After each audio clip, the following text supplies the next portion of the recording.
데살로니가 후서 3장 말씀 우리가 함께 읽었습니다. 이 3장의 내용에서는 사도가 이 데살로니가 교회 성도들을 향해서 우리에게 이러한 기도를 계속 해달라라고 부탁하는 내용들이 소개가 되고, 또 이들에게 마지막으로 권면하는 내용이 또 소개가 됩니다.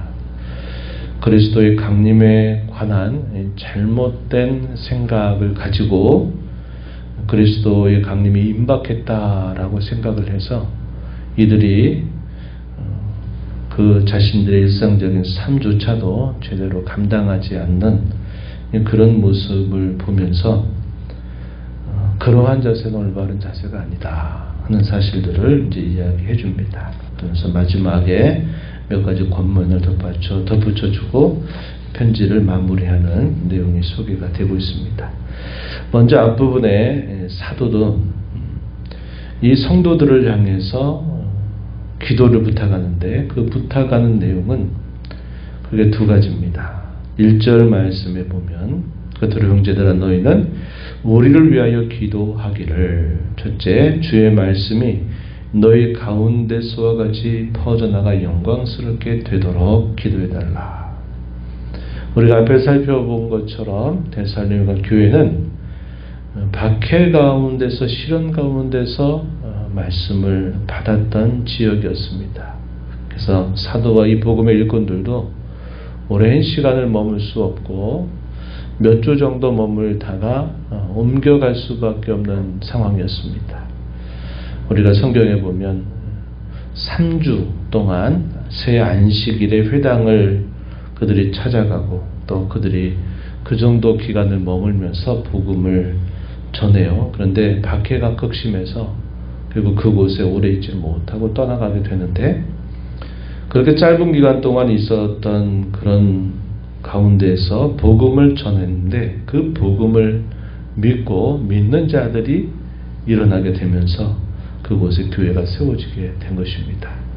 그래서 시간적으로 넉넉한 시간을 갖지 못했고, 또 그들은 여러 어려움 가운데 있으면서 복음을 받았는데 그 복음이 그들에게 깨닫게 되는 그 이후로부터 믿음의 좋은 열매를 너무 잘 맺어가는 모습을 보면서 그것이 얼마나 이 사도와 이 복음의 일꾼들에게 큰 기쁨이 되었는지 몰라요. 그래서 두 번씩이나 편지를 쓰게 된 것이죠. 만나고 싶어도 거리상 멀리 또 떨어져 있는 상황이기 때문에 만날 수 없으니까 편지를 쓰는데, 그들을 향해서 부탁하는 기도의 제목 첫 번째가 여러분들 가운데 이 복음이 잘 퍼져나가게 된 것처럼 우리가 여기서 또 전하는 이 주의 말씀 복음이 또 영광스럽게 잘 퍼져나가게 해달라, 이렇게 기도를 부탁하는 것입니다. 사도와 복음의 일꾼들의 가장 큰 소망에 해당되는 내용이죠. 두 번째 부탁하는 내용은 우리를 부당하고 악한 사람들에게서 건지시옵소서, 이렇게 기도해달라는 것입니다. 계속적으로 가는 곳곳마다 복음에 대한 대적자들, 또 반대자들, 또 특별히 자기 동족들이 계속적으로 쫓아다니면서 이 복음 사역을 방해하는 일들이 있었던 것입니다. 그래서 그들로 인해서 당하는 여러 시련과 어려움들 가운데서 하나님이 언제나 구원의 손길로 함께해 주시도록 기도해달라, 이렇게 부탁을 하는 것입니다. 우리가 이러한 내용들을 보게 되면 성도의 교제라고 하는 면이 이런 두 가지 측면이 늘 있구나 하는 것을 우리가 다시 확인할 수 있습니다. 그들에게 찾아가서 복음을 전해서 그들이 가지고 있는 가장 큰 이 소망을 그들에게 함께 전해서 나누는 일들뿐만 아니라 또 그곳에 있는 성도들로 하여금 이 복음의 일꾼들이 끊임없이 기도를 통해서 함께 도움을 받는 모습을 통해서 이 성도의 교제라고 하는 것은 항상 일방적이진 않다. 모두에게나 서로 위로가 필요하고 격려가 필요하고 나눔이 필요하다라는 사실을 우리가 배우게 되는 겁니다. 그래서 이 사도는 그들에게 자신들이 이런 부당하고 악한 사람들에게서 당하는 여러 시련으로부터 건져받도록 기도해달라 이렇게 부탁합니다. 그러면서 한편 중요한 말씀을 덧붙여주죠. 2절 끝에 보니까 믿음은 모든 사람의 것이 아니다 이렇게 말했습니다. 우리가 복음을 전해도 이 복음을 믿는 사람들이 모든 사람들이 다 믿기를 바라지만 이것을 믿는 사람들이 그렇게 많지 않다는 겁니다. 그럼 믿지 않는 사람들은 어떻게 하느냐? 거기에 적지 않은 사람들이 이 복음의 대적자 같은 역할들을 하는 것입니다. 그래서 이 믿음이 모든 사람의 것이 아니기 때문에 한편으로 우리가 전하는 이 복음을 통해서 믿고 그들이 구원을 받게 되는 일과 복음에 대하여 반대하는 대적자들로부터는 건져 주도록 기도해달라 이렇게 부탁을 하는 것입니다. 그러면서 다음에 주어지는 말씀에 보면은 우리 주님이 신실하셔서 미쁘셔서 너희를 굳건하게 하시고 악한 자들에게서 지켜주실 것을 나는 굳게 신뢰한다 이렇게 말합니다. 주님이 여러분들과 언제나 함께 하셔서 많은 시련과 박해 가운데서 건져 주실 것이다 이런 확신을 그들에게 이야기하고 또 성도들 향해서도 또 이렇게 권면하면서 확신한다 이야기합니다. 우리가 명한 것을 너희가 분명히 행할 줄을 또 행하고 행할 줄을 주 안에서 확신한다 이렇게 말합니다. 그러면서 그들을 향해서 사도가 기도하는 내용들이 간단하게 5절에 소개됩니다. 주께서 너희 마음을 인도하여 하나님의 사랑과 그리스도의 인내에 들어가게 하시기를 원하노라. 그리스도의 인내, 하나님의 사랑 이것이 그들의 신앙과 삶에 있어서 대단히 중요한 덕목임을 보여주죠. 하나님의 사랑에 대한 그들의 확신, 그들의 신뢰, 그들의 감격, 또 그리스도께서 친히 이 땅에 사시면서 받으신 많은 고난 속에서도 끝까지 인내하셔서 그 모든 사명을 완수하셨던 그 모습을 기억하면서 그들을 하나님의 사랑으로 또 그리스도의 인내에 들어가게 해 주시기를 기도하고 축원하는 내용을 소개해 주고 있습니다. 당시에 많은 사람들이 그리스도의 강림에 대하여 오해하면서 주님이 이제 가까이 오시면 우리가 지금 이런 삶을 살면 되겠냐 해가지고 자신들이 살던 일상을 그만두고 살아가는 그런 사람들이 있었던 것입니다. 그러니까 그들 향해서 권면을 하는데 좀 강하게 권면합니다. 명령을 하는 거죠. 6절 이하로부터 그 이야기를 합니다. 6절에 보니까 떠나라 하는 그런 명령을 내립니다. 어떤 자들에게서 떠났느냐? 게으르게 행하고 받은 전통, 다른 말은 교훈입니다. 받은 가르침, 교훈대로 행하지 아니하는 모든 형제들에게서 떠나라 이렇게 말합니다.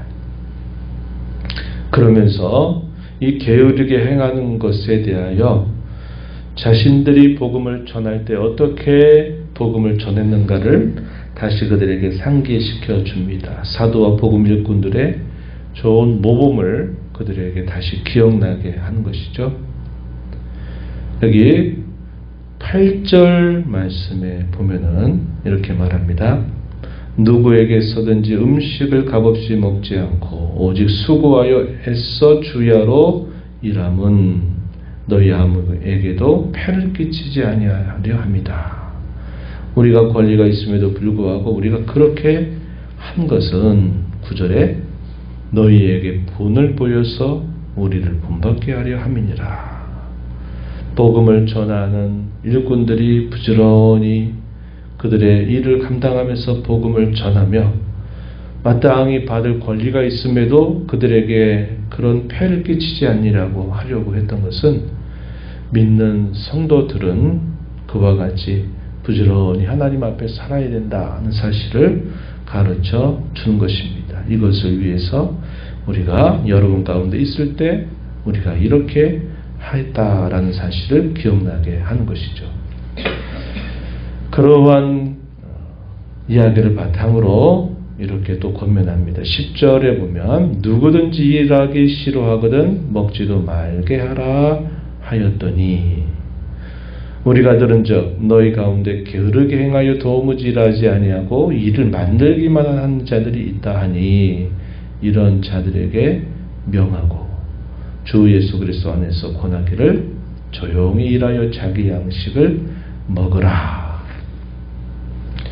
게으르고 태만해진 사람들, 이런 사람들을 향해서 이것은 마땅한 돈이 되지 못한다 하는 사실을 강력하게 말하면서 그리스도인들이 어떻게 자신들의 주어진 삶 속에 살아야 되느냐 하는 것을 강력하게 권면해주고 있다 하는 것입니다.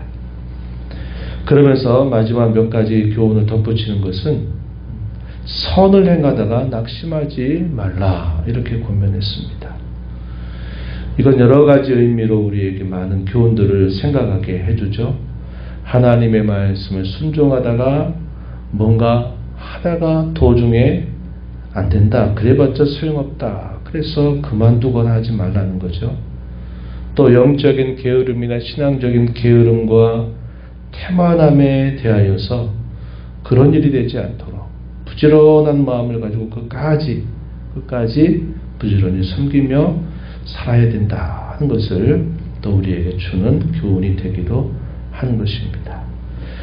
그리스도의 삶이 그와 같이 살아야 한다는 거죠.